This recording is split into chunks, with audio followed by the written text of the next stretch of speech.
This is Algebra 1, Term 3, Lesson 13, and today we're going to kind of start wrapping up our semester. We're first going to do a review of sequences with a Desmos activity, then we're going to do some writing inequalities and solving them with some GeoGebra inequalities, and finally we're going to create a piecewise function when we connect the dots in a Desmos graphing calculator.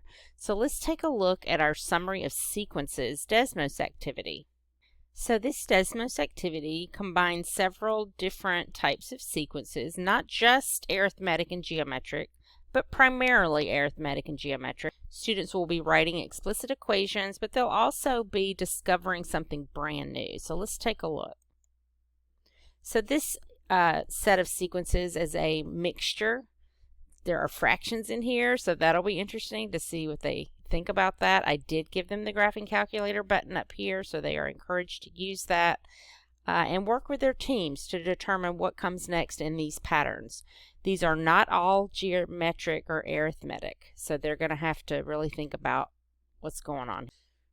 Here we're reviewing arithmetic sequences. There are 3 discussion questions. Why is this an arithmetic sequence? Why isn't 3 the first term of the sequence? And what is the rate of change? So encourage discussion, whole class discussion. Here we have some sequences with fractions and denominators and all kinds of crazy things. But what's cool about this is they don't really have to write any explicit equations for any of these other types. I'm just basically giving them exposure to another type of sequence. And we're also looking back at notation. So A subscript 1 means first term. A subscript n means nth term. And you can also use function notation instead of subscript notation if you prefer it. And so they're going to be doing that. And on this one, they're looking for the terms. So really all they have to do is type in 1, 2, 3, and 50. And that's kind of the goal here, is for them to see. They don't have to know a lot about the types of functions these are in order to evaluate them, as long as they can type them into a calculator. Another set of sequences, some of these are arithmetic, some are geometric, and some are neither. So this is a sequence. It says change the numbers, so they can choose a different starting point. They could choose a different multiplier, but they do need to change something and then submit, and when it does, it will change the graph. And then they're going to talk about which function family this sequence belongs to, which is the geometric sequence. Here's another sequence. Complete an equation that represents the sequence. Click on the graph to reveal the order pairs if you need them. So they probably do, because these aren't falling straight on grid lines, but so they can pick any 2 consecutive terms and use those to help them determine the multiplier. These aren't really easy multipliers, so it may take a minute for them to figure them out, and that's fine. That's why we're doing this, is to get them to really think about what they've already learned and apply it in a new situation. Next, they're going to match this sequence. So once again, if they forget, remind them, click on the graph to get the order pairs. That will help them figure out the multiplier and their first term. Now this is brand new. It says type any sequence. So they can type, an arithmetic sequence, or they can type geometric sequence. They could even type something that we haven't done before. And what it will do is it will list out the terms here on the screen for them to see. So it'll show up in this.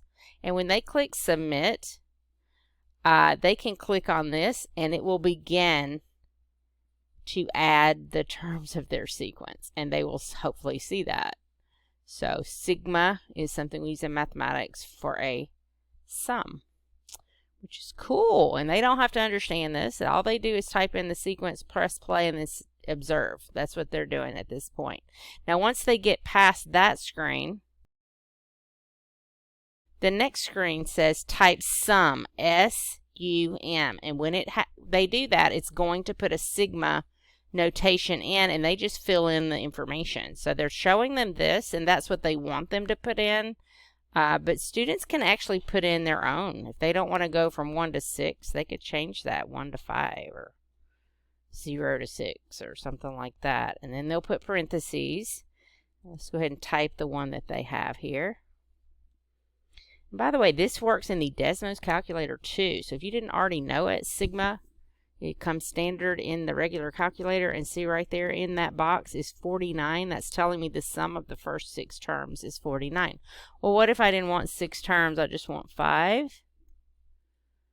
Well, that's only 25. And then they would submit.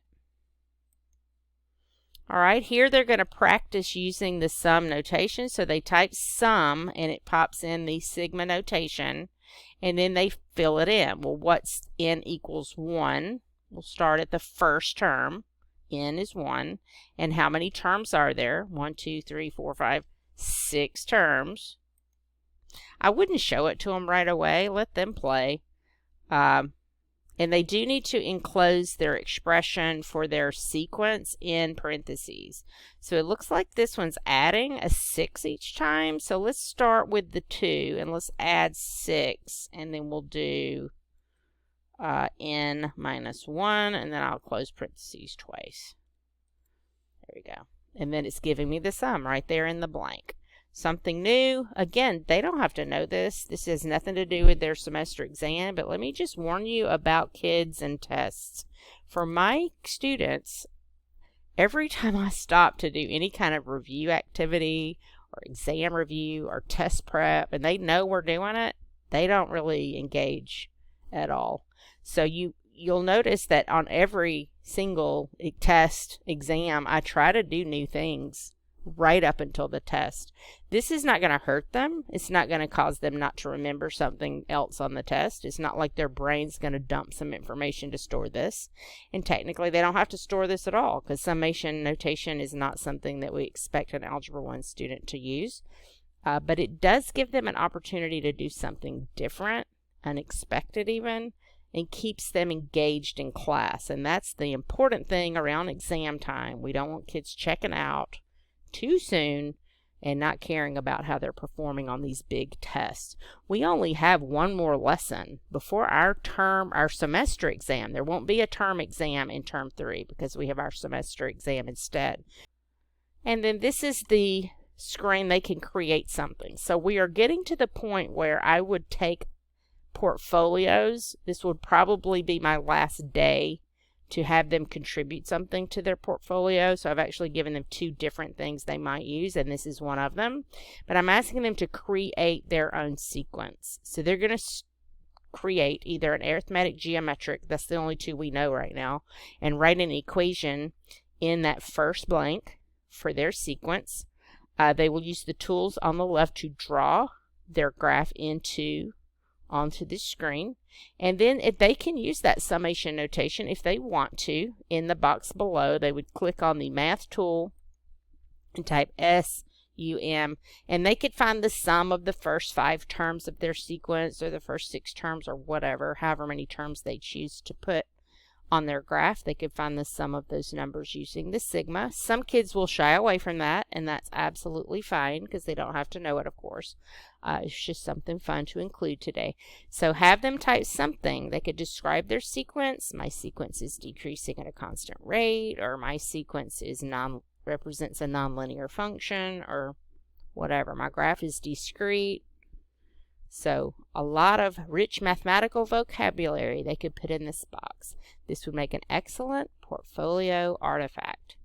All right, let's head on back to our slides and we'll do a GeoGebra activity. So the first thing they'll do is go to screen 2, and there is a link to GeoGebra. They will create an inequality, solve it, and insert a screenshot. Now, this says grades 6 through 8. I'm probably going to change the link so they go straight to this preview, and I don't think it displays that because that might offend some of our Algebra 1 kids in 9th grade. They're like, wait a minute, I'm not in grades 6 through 8. Anyway, they're going to be given a scenario like this one, and they're going to create an inequality to represent that scenario. And we do know this is one of the things kids struggle with, is creating algebraic expressions, equations, inequalities to represent text, words.